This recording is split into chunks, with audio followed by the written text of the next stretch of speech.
Hello everyone, in this video I will show you how to install IPTV Smart Pro, and I will give you my provider to purchase a subscription. Okay, so first of all we will go to App Store, and here we will search Smarters. Okay,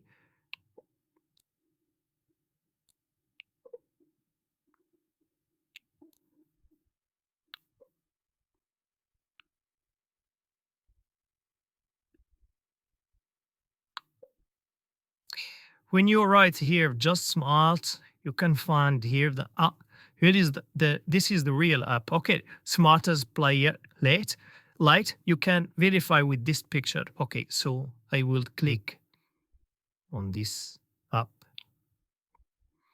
and I will click here to install. I will click open again. And here you need to choose extend code and accept policy. And here you need subscription. Okay, so I will give you my provider. You will find the link in the description or here in the video. Thank you for watching, and don't forget to like. Thank you.